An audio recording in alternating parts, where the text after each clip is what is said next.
Hi welcome to my kitchen.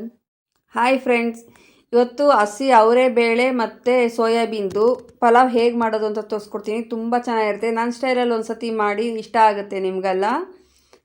ನಾನು ಮಸಾಲೆ ರುಬ್ಕೊಳ್ಳೋಕ್ಕೆ ಒಂದು ಸ್ವಲ್ಪ ಪುದೀನ ತೊಗೋತಾ ಇದ್ದೀನಿ, ಒಂದು ಹಿಡಿಯಷ್ಟು ಕೊತ್ತಂಬರಿ ಸೊಪ್ಪು, 1 ಇಂಚು ಶುಂಠಿ, 2 ಬೆಳ್ಳುಳ್ಳಿ, ಒಂದು 7ರಿಂದ 8 ಹಸಿಮೆಣಸಿನ್ಕಾಯಿ, ಒಂದು ಹಿಡಿಯಷ್ಟು ಕಾಯಿ ತೆಂಗಿನ ತುರಿ, ಇಷ್ಟನ್ನು ನುಣ್ಣಗೆ ರುಬ್ಕೋತೀನಿ. ಆಮೇಲೆ ಒಂದು ಕುಕ್ಕರ್ಗೆ ನಾನು ಒಂದು ಸ್ವಲ್ಪ ಎಣ್ಣೆ ಹಾಕೋತಾ ಇದ್ದೀನಿ. ಅದಕ್ಕೆ 2 ಪಲಾವ್ ಎಲೆ, ಒಂದು ಅನಾನಸ್ ಹೂವು, ಆಮೇಲೆ ಮರಾಠಿ ಮೊಗ್ಗು 2 ಇಂಚು ಚಕ್ಕೆ, ಒಂದು 8 ಲವಂಗ, ಒಂದು 6 ಈರುಳ್ಳಿ ಸಣ್ಣ ಕಟ್ ಮಾಡಿ ಹಾಕೋತಾ ಇದ್ದೀನಿ. ಈರುಳ್ಳಿ ಒಂದು ಸ್ವಲ್ಪ ಬಾಡಲಿ, ಜಲ್ದಿ ಕೆಂಪಾಗಲಿ ಅಂದ್ಬಿಟ್ಟು ಉಪ್ಪು ಹಾಕೋತಾ ಇದ್ದೀನಿ 1 ಸ್ಪೂನು. ಆಮೇಲೆ ನಾನು ಒಂದು 8 ಟೊಮೊಟೊ ಹಣ್ಣನ್ನ ಸಣ್ಣಕ್ಕೆ ಕಟ್ ಮಾಡಿಕೊಂಡು ಹಾಕೋತಾ ಇದ್ದೀನಿ.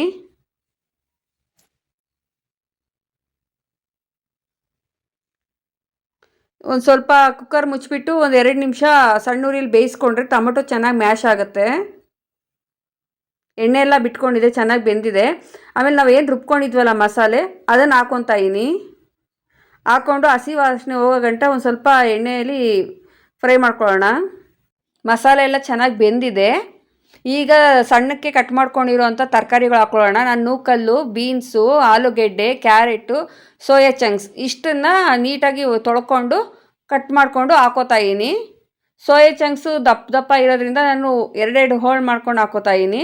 ಇದನ್ನು ಮಸಾಲೆಯಲ್ಲಿ ಚೆನ್ನಾಗಿ ತಿರುಗಿಸ್ಕೊಳ್ಳೋಣ. ಆಮೇಲೆ ನಾವು ಏನು ಅವರೆಕಾಳನ್ನ ತಿಕ್ಕಿ ಮಡಗಿದ್ವಲ್ಲ, ಅದನ್ನು ಸುಮಾರು ಒಂದು 1/4 kg ಹಾಕೋತಾ ಇದ್ದೀನಿ. ಬೇಳೆ ಹಾಕ್ಕೊಳ್ಳೋದ್ರಿಂದ ತುಂಬ ರುಚಿಯಾಗಿರುತ್ತೆ. ಅವರೆಕಾಯಿ ಸೀಸನ್ ಬಂದಾಗ ಬೇಳೆ ಅವರೆಕಾಳಲ್ಲಿ ಎಲ್ಲ ಥರ ರೆಸಿಪಿ ಮಾಡ್ತೀವಿ. ಸೊ ಇದೊಂದು ಸತಿ ಟ್ರೈ ಮಾಡಿ. ನಂತರ ನಾನು 2 ಸ್ಪೂನ್ ಖಾರ ಪೌಡರು, ಚಕ್ಕೆ, ಲವಂಗ, ಯಾಲಕ್ಕಿ, ಜಾಯಿಕಾಯಿ, ಜಾಯಿಪತ್ರೆ ಇವೆಲ್ಲ ರುಬ್ಕೊಂಡಿರೋಂಥ 1/4 ಸ್ಪೂನ್ ಪೌಡರು, 3 ಸ್ಪೂನ್ ಧನಿಯಾ, ಮತ್ತು 1 ಸ್ಪೂನ್ ಅರಿಶಿನ, 2 ಸ್ಪೂನು ಗರಂ ಮಸಾಲ ಇಷ್ಟನ್ನು ಹಾಕ್ಕೊಂಡು ಚೆನ್ನಾಗಿ ತಿರುಗಿಸ್ಕೊತಾ ಇದ್ದೀನಿ. ಆಮೇಲೆ ಮೊಸರು, ಫ್ರೆಶ್ ಆಗಿರೋ ಮೊಸರನ್ನ ಹಾಕ್ಕೊಳ್ಳಿ. ಹುಳಿ ಬಂದಿರಬಾರ್ದು ಮೊಸರು ಹಾಕ್ಕೊಳ್ಳೋದ್ರಿಂದ ತುಂಬ ಚೆನ್ನಾಗಿರುತ್ತೆ. ಇದ್ದರೆ ಹಾಕ್ಕೊಳ್ಳಿ, ಇಲ್ಲ ಅಂದರೂ ಕೂಡ ಮಾಡ್ಕೋಬೋದು. ಮೊಸರೇನು ಬೇಕೇ ಬೇಕು ಅಂತ ಇಲ್ಲ, ಜಸ್ಟ್ ಆಪ್ಷನಲ್ ಅದು. ನಾನೊಂದು 3 ಸ್ಪೂನ್ ಹಾಕ್ಕೊಂಡಿದ್ದೀನಿ. ಒಂದು 5 ನಿಮಿಷ ಕುಕ್ಕರ್ ಮುಚ್ಚಿಬಿಟ್ಟು ಬೇಯಿಸ್ಕೊಳ್ಳೋಣ. ಸೊ ಚೆನ್ನಾಗಿ ಇದಾಗಿದೆ, ಬೆಂದಿದೆ ಮಸಾಲೆ ಎಲ್ಲ. ಈಗ ನಾನು ಅಕ್ಕಿನ ನೆನೆಸಿಲ್ಲ, ಡೈರೆಕ್ಟ್ ಅಕ್ಕಿನ ತೊಳೆದ್ಬಿಟ್ಟು 3 ಸತಿ ತೊಳೆದ್ಬಿಟ್ಟು ಹಾಕೋತಾ ಇದ್ದೀನಿ. ನಾನು ಇಲ್ಲಿ 2 ಲೋಟ ಅಕ್ಕಿ ಹಾಕ್ಕೊಂಡಿದ್ದೀನಿ.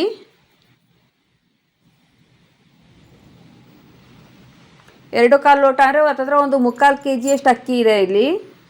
ಅದಕ್ಕೆ ನಾನು 1 ಲೋಟಕ್ಕೆ 2 ಲೋಟ ಥರ ನೀರು ಹಾಕೋತಾ ಇದ್ದೀನಿ. ನಾನು 2 ಲೋಟ ಇದು ಅಕ್ಕಿ ಹಾಕ್ಕೊಂಡಿರೋದ್ರಿಂದ 4 ಲೋಟ ನೀರು ಹಾಕೋತಾ ಇದ್ದೀನಿ. ಈಗ 4.25 ಹಾಕೋಬೇಕಾಯಿತು. 4 ಲೋಟ ಯಾಕೆಂದರೆ ಮಸಾಲೆಯಲ್ಲೂ ಸ್ವಲ್ಪ ನೀರಿತ್ತು, ಅದರಿಂದ ಹುಡಿಯಾಗಿ ಬರಲಿ ಅಂದ್ಬಿಟ್ಟು ಅನ್ನ ಹಾಕೋತಾ ಇದ್ದೀನಿ.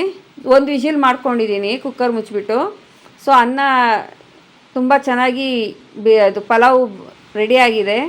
ಸೊ ಒಂದು ಸತಿ ಈ ಥರ ಟ್ರೈ ಮಾಡಿ ಫ್ರೆಂಡ್ಸ್, ತುಂಬಾ ಚೆನ್ನಾಗಿರುತ್ತೆ. ಎಲ್ಲ ಮಿಕ್ಸ್ ಮಾಡ್ಕೋತಾ ಇದ್ದೀನಿ. ಕುಕ್ಕರಲ್ಲಿ ಮಾಡೋದ್ರಿಂದ ಆಲ್ಮೋಸ್ಟ್ ಮಸಾಲೆ ಎಲ್ಲ ಸ್ವಲ್ಪ ಮೇಲೆ ಬಂದಿರುತ್ತೆ. ಇದನ್ನು ಚೆನ್ನಾಗಿ ಮಿಕ್ಸ್ ಮಾಡ್ಕೋಬೇಕು. ಅಂದರೆ ತುಂಬ ರಫಾಗಿ ಮಾಡ್ಕೊಳಕ್ಕೆ ಹೋಗಬೇಡಿ, ಅನ್ನ ಬಿಸಿ ಇರೋದ್ರಿಂದ ಮುದ್ದೆ ಥರ ಆಗಿಬಿಡುತ್ತೆ. ಸೊ ಇದು ನಂದು ಮಾಡಿರೋ ಅನ್ನ ಹುಡಿಯಾಗಿ ಚೆನ್ನಾಗಿ ಬಂದಿದೆ. ಇದಕ್ಕೆ ಮನೆಯಲ್ಲಿ ಬೆಣ್ಣೆ ತುಪ್ಪ ಇದ್ದರೆ ಹಾಕ್ಕೊಳ್ಳಿ. ಇದ್ದರೆ ಹಾಕ್ಕೊಂಡ್ರೆ ತುಂಬ ಚೆನ್ನಾಗಿ ರುಚಿ ಕೊಡುತ್ತೆ, ಇಲ್ಲ ಅಂದರೂ ಏನು ಪರವಾಗಿಲ್ಲ.